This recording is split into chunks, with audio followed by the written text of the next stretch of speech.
Ok, bonjour à tous. Aujourd'hui on va se retrouver pour un exercice sur les polynômes qui est assez intéressant. On va voir que la résolution de l'exercice n'est pas forcément celle qu'on attend. Alors pourquoi je dis ça?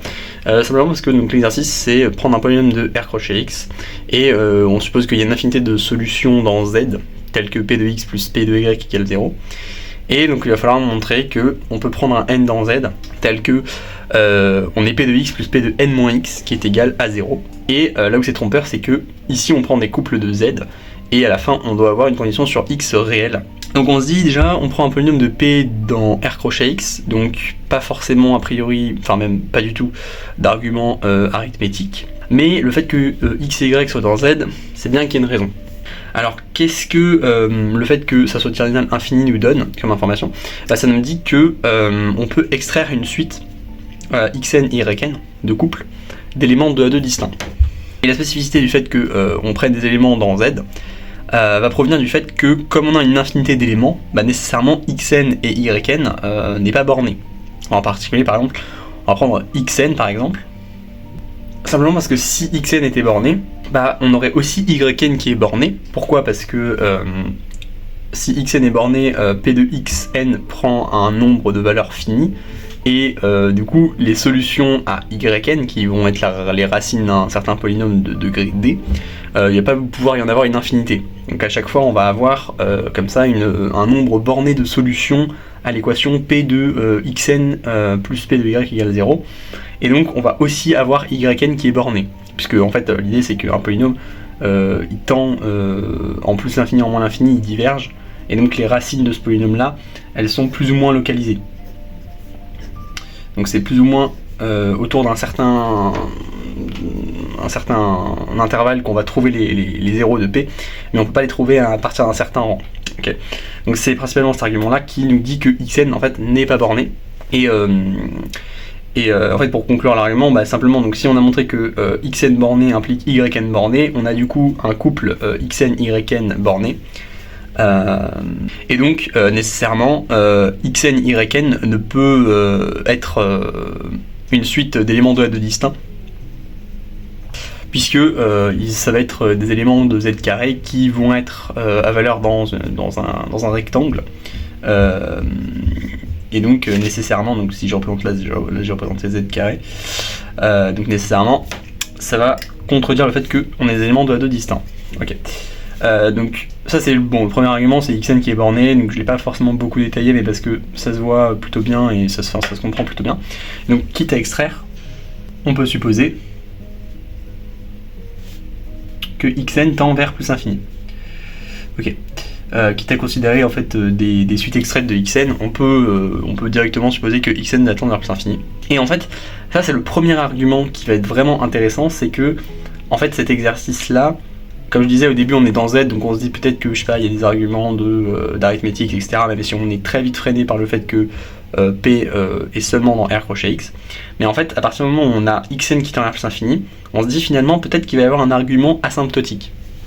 Et en fait, c'est ça l'idée essentielle de l'exercice, c'est un argument asymptotique. Et après, on va voir que il faut juste pousser ces idées, mais une fois qu'on a l'idée asymptotique, ça va. Donc là, comme on a xn qui tend vers plus infini, on a p de yn égale moins p de xn.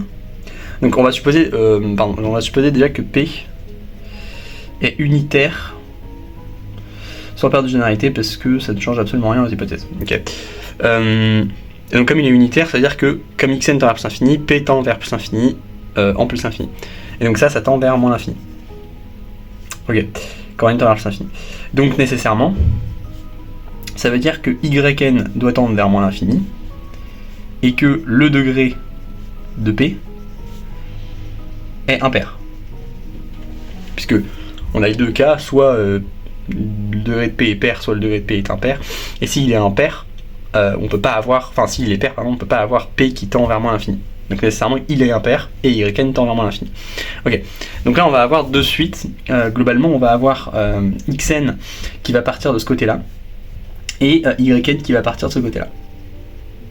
Ok, mais quand je fais la somme des deux, j'obtiens toujours 0.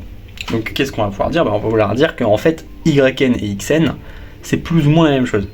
En fait ce qui est excellent ici, c'est que Nous, à la fin, on veut montrer quoi? On veut montrer qu'il y a une infinité de solutions, ou en tout cas, il y a un certain nombre de solutions, telles que P de xn plus yn est égal à constante. Ok.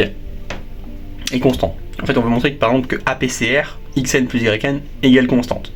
Pourquoi? Parce que à ce moment-là, on aura une infinité de solutions à cette équation-là.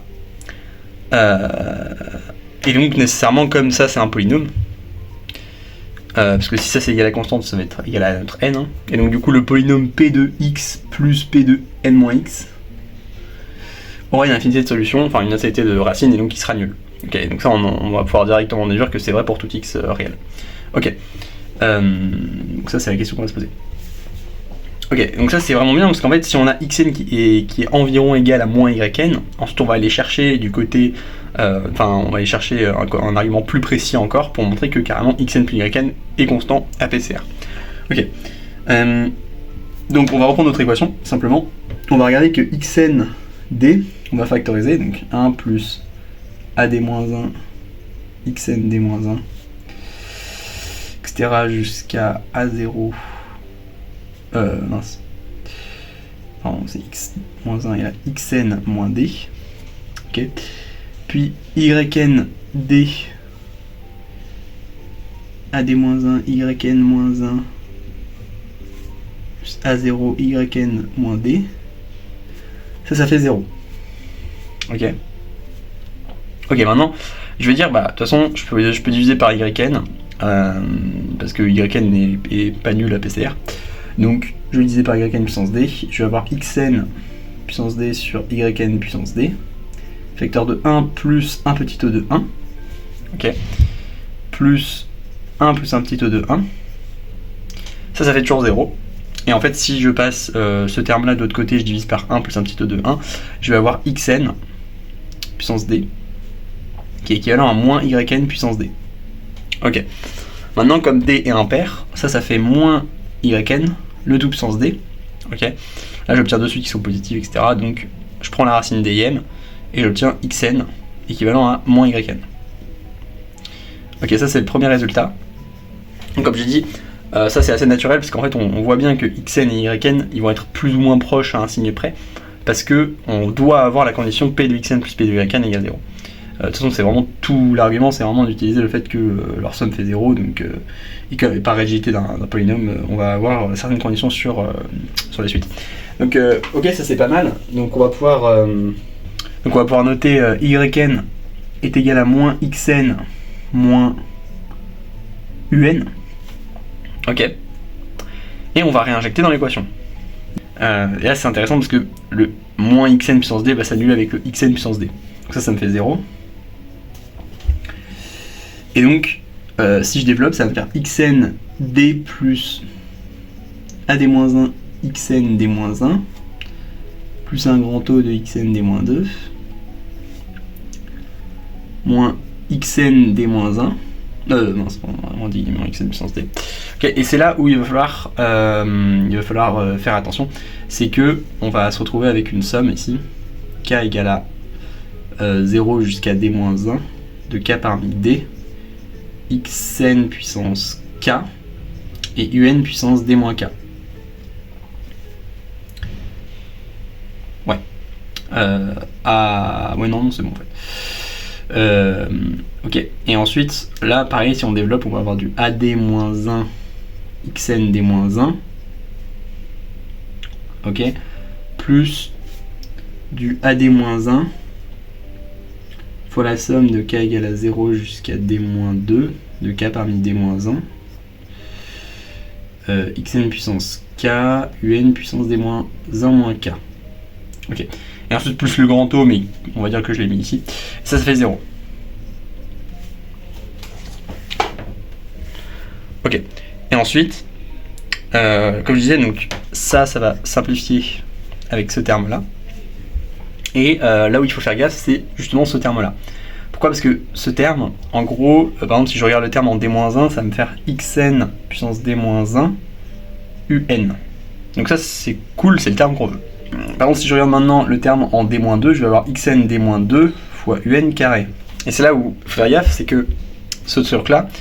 Moi à la base je voulais un petit taux de. Enfin je voulais un petit taux de xn des moins 1. Sauf que ça en réalité, c'est quoi? Ce un c'est un petit taux de xn. Et donc ce truc-là c'est un petit taux de xn puissance d. C'est pas du tout suffisant ici, en fait. Là on va vraiment avoir un problème. Mais en fait on n'a pas de problème, il suffit juste de voir que en fait, si je divise donc par xn des moins 1, ce terme là ça va devenir un carré sur xn. Et en fait ce truc là ça va être un sur xn fois un, et donc c'est un petit taux de un. Donc en fait ça va pas trop être au niveau de xn puissance d moins 1 que ça va se passer, mais surtout au niveau de un. En fait tous les termes ici qui auraient pu poser problème parce que c'est tous des petits taux de xn puissance d, et donc comme je disais c'est pas du tout assez précis, bah en fait ça va surtout être des petits taux de un. Et ça va nous intéresser. Donc si je divise par xn d moins 1, j'obtiens 0 est égal à ad moins 1 plus un petit taux de 1. Okay. Ce terme là ça fait ad moins 1 encore. Ce terme là, alors cette fois-ci, ça, il n'y a pas besoin de faire du travail dessus parce que ça c'est un petit taux de xn d-1. Pour le coup avec la même stratégie, hein, puisque un est un petit taux de xn d-1 moins k, donc ensuite les k s'annulent, ça fait un petit taux de xn d-1. Donc un petit taux de 1, pareil. Et moins k égale à 0 jusqu'à d-2 de k parmi d, un d-k sur xn d-1 moins k. Ok. Donc là, j'ai regroupé mes termes. Et il ne reste plus qu'à montrer que ce truc là c'est bel et bien un petit taux de un. Ok, donc j'obtiens cette forme finale. Ok. Donc comme je disais, donc ça c'est bien un petit taux de un. Bah, pourquoi? Bah, parce que ça il suffit juste de le réécrire comme un d-1 moins k sur xn. Et ensuite fois un. Et donc ça c'est un petit taux de 1, ça c'est un, donc c'est un petit taux de un.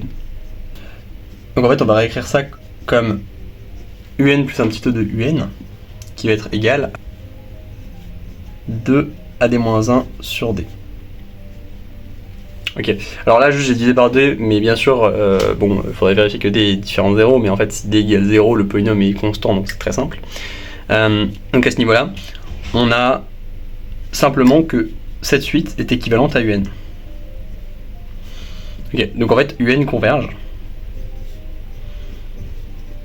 vers cette chose, 2 ad-1 sur d. Et comme c'est une suite de z, ça veut dire que un est stationnaire à PCR.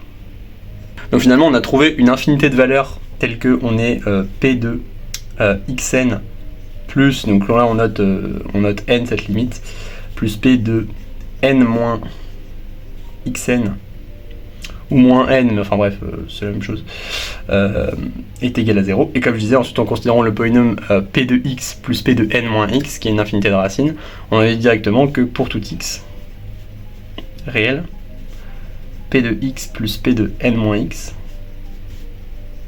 égale 0.